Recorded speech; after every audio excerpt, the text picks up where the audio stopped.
está entre tubarões da política, falei isso para ele aqui, a coragem dele, eu vou conversar com ele, o pré-candidato à presidência da República, Renan Santos. Seja muito bem-vindo aqui na VTV SBT. Uma honra estar aqui com vocês, ótima apresentação, fico muito feliz. De fato vai ser uma disputa muito complicada, os partidos dispõem de muito dinheiro, a gente dispõe de uma molecada com muita energia, como você viu aqui quando a gente chegou. Então é aquela disputa, e em termos, vamos dizer, financeiros será desproporcionais, em termos materiais será desproporcional, mas ela também é desproporcional em outra área, em termos de ideias. Em termos de ideias, a gente tem muito mais ideias do que eles. Então o que eles têm com grana, a gente tem de ideia, e aí vamos ver o que vem. Se boas ideias para salvar o Brasil, ou muita grana para comprar quem precisa. Renan, quantos anos? 42 anos, aquariano, nascido dia 14 de fevereiro. Você é um novo nome da política. Posso dizer que eu sou o melhor novo nome da política brasileira. Olha, e corajoso, por sinal. Tem que ser, né? Ainda mais arrumando as brigas que eu arrumo com as duas maiores facções criminosas do Brasil, e não estou falando do PL e do PT, estou falando daquelas outras duas que a gente sabe. Também com as facções políticas, que eu posso dizer, muitos processos que eu recebi dessa turma, mas a gente sabe que se você está tomando processo, está recebendo ameaça desse tipo de gente, você está fazendo algo de certo. Esse é o ponto. Algo de certo nós estamos incomodando. Fazendo. Sim. Você tem certeza que vem incomodando? Afinal, o Renan já aparece em algumas pesquisas eleitorais, é isso? É isso. Na pesquisa Atlas, por exemplo, eu estou pontuando de 3% a 4% em todos os cenários, empatado com os governadores. Imagina, o Ratinho é governador do Paraná, no Minas Gerais o Zema, em Goiás o Caiado, estou empatado com eles, ultrapassando eles, numa tendência de crescimento, sendo que eu só tenho uma pré-campanha há 3 meses. Eles usam muita estrutura para poder concorrer, e eu tenho umas ideias melhores do que as deles. E aí, nesse duelo, por enquanto, estou levando vantagem sobre eles. Renan, eu quero falar sobre essas ideias que você tem. Eu acho que o Brasil merece ouvir, sim, como eu já disse aqui para o Renan, quando ele chegou aqui, eu vejo o brasileiro, o eleitor brasileiro, não sei se você concorda comigo, mas é um eleitor que está descrente da política e muitas vezes não gosta do candidato, mas vota no candidato não gostando para o outro não entrar. Eu acho isso um absurdo. Sim. Eu acho que a gente tem que quebrar esse sistema, a gente tem que ouvir novas propostas,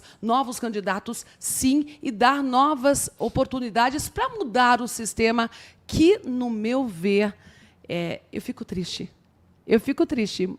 Deveria ser um ato de felicidade a gente acordar num domingo e votar, mas eu vou falar que nas últimas eleições eu fui votar triste. Eu também. Como se fosse um voto de protesto, vamos dizer assim. Eu também. Na verdade, eu fui nas últimas eleições. Na última, no segundo turno, eu votei nulo.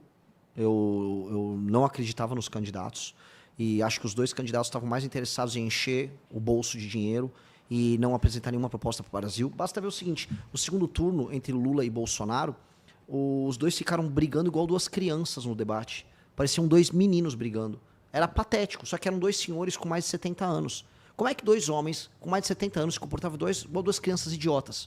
E aí, né, o que acontece? Quando você tem 2 idiotas disputando uma eleição para presidente, e aí eles são colocados diante de adultos na esfera global, por exemplo, eles vão enfrentar o Modi, que é lá da Índia, o Donald Trump, ou qualquer grande líder do mundo, eles parecem bobos. Tanto que o Xi Jinping tratou o Lula como um bobo durante todos esses tempos. O Trump tratou o Bolsonaro também como um bobo, porque nós somos bobos. A gente elege um bobo, e aí o bobo vai governar como um bobo. Nós pagamos um mico gigantesco internacional com as opiniões do Lula recentemente. Então, tá na hora do Brasil parar de se levar a sério, de não se levar a sério, achar que é apenas eu sou muito engraçado, tô aqui para disputar. Ou deixa as coisas como estão. Exato. Eu tô cansado, vai ser assim, não vai resolver nada. Eu tenho essa impressão do povo brasileiro. É isso. E vira um desleixo. E aí, quando você não liga para nada e você não espera nada de si, você também não tem muitas ambições. Então, o brasileiro ele perdeu a vontade, por exemplo, de eu quero viver num bairro melhor. Eu quero passar um projeto de lei que resolva a parte de segurança pública. O brasileiro cansou. Ontem passou um dos projetos mais importantes do Brasil envolvendo aumento de pena para furto, roubo e receptação. Imagina, se roubarem teu celular na rua, a pessoa vai solta no mesmo dia. Agora não. Com essa lei que passou, as penas aumentaram bastante. Só que as pessoas nem estão comentando isso, porque as pessoas meio que desistiram de melhorar o Brasil.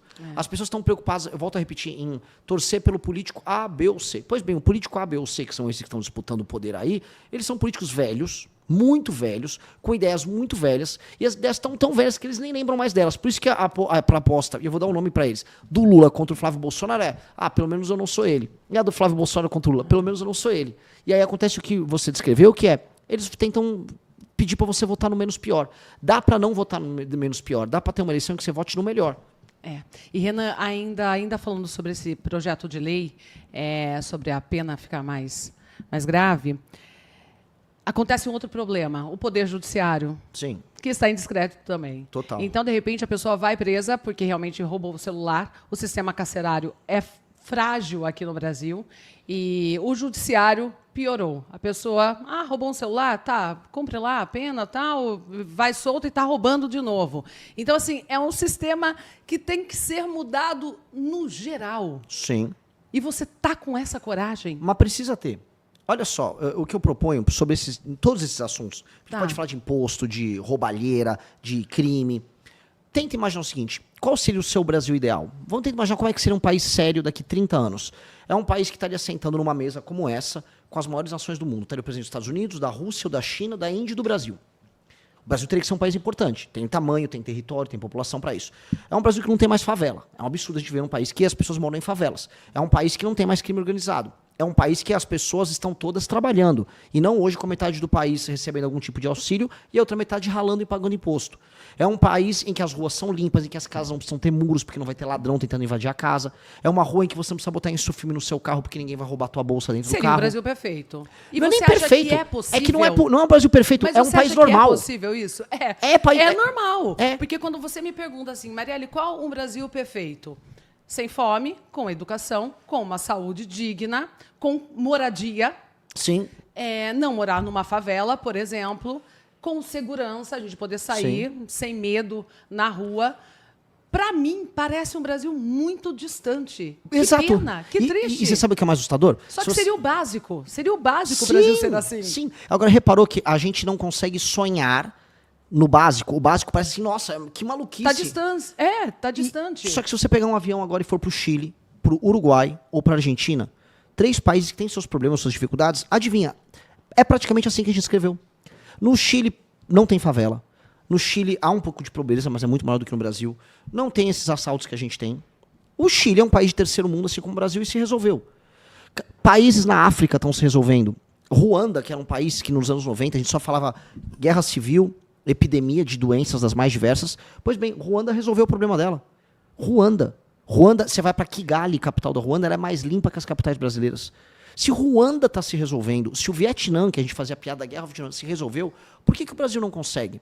É que a elite política do Brasil, ela consegue ser pior que a elite política do Vietnã ou de Ruanda. E a gente perdeu a vontade política de resolver. Então, a gente tem que voltar a ter ambição. A minha ambição tem que ser muito grande. A minha ambição o Brasil é um dos 5 maiores países do mundo até o final desse século.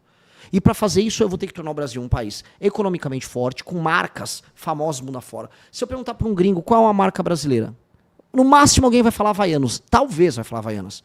Ninguém vai falar outras marcas. Por que a gente não tem marca de roupa, marca de comida, marca de eletrônicos brasileira fazendo sucesso lá fora?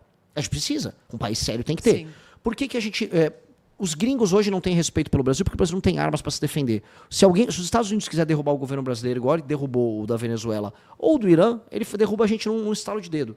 Hoje, o Comando Vermelho controla áreas inteiras do território brasileiro. Então, nós somos fracos. Nós somos um país fraco, que não consegue se proteger de fora nem de dentro. Nós somos um país que não consegue pagar as próprias contas. Está todo endividado, a dívida está aumentando e a gente só gasta com besteira.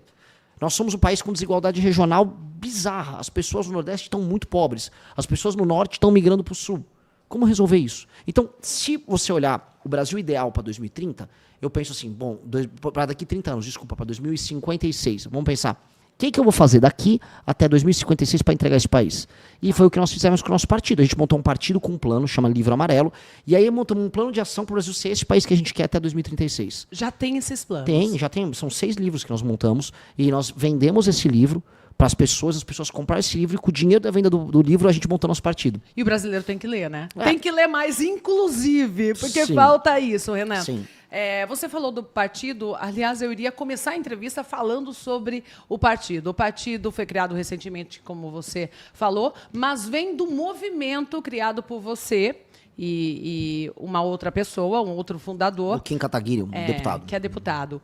que na época a favor do impeachment da Dilma Rousseff. Sim, isso. Nós lideramos as manifestações que derrubaram o governo da Dilma em 2016, a famosa Dilma do PT. O movimento cresce, então. Sim. Naquele momento, você já estava planejando essa trajetória para chegar até aqui, hoje, em 2026, e estar aqui sentado como pré-candidato à presidência? Grande pergunta, hein? Isso é uma pergunta jornalística. Eu nunca... eu sempre imaginei que eu ia mudar o Brasil de alguma maneira. Mas eu não pensava em ser presidente da República para isso. Eu achava que sendo um ativista nas ruas eu ia poder pressionar as pessoas e pressionar as autoridades iam ceder para a pressão popular e ia fazer o certo. Até que um belo dia eu percebi que as pessoas que estavam na rua comigo cobrando os políticos corruptos começaram a se apaixonar pelos próprios políticos corruptos. Então quem estava comigo falando, olha... Dentro do movimento? Não só no movimento, nas ruas. Tá. A gente levou milhões de brasileiros para as ruas pelo Fora Dilma. O que aconteceu? Anos depois, essas mesmas pessoas que saíram comigo nas ruas falaram, eu era contra a corrupção, mas se a corrupção for do Flávio Bolsonaro, eu aceito. Se a corrupção for do Valdemar da Costa Neto, eu aceito. Porque eles não são corruptos. Isso é mentira da esquerda, da imprensa. Não era mentira. Eles são corruptos, objetivamente corruptos. Assim como o petismo é eivado, é cravado de vários corruptos. No fundo, as pessoas que saíram comigo nas ruas, em grande parte, elas estão aceitando o teu ladrão de estimação delas. O sistema. Caiu no sistema. Caiu no sistema. E aí eu falei, olha, eu só vou poder enfrentar o sistema se eu entrar lá dentro. Então eu preciso de um partido e talvez eu tenha que ser candidato. E foi aí que a gente falou, ok, a gente vai armar essa missão impossível, né, de entrar no sistema, invadir o sistema e fazer o que precisa ser feito. E por isso nós montamos o partido, inclusive o nome do partido é Missão.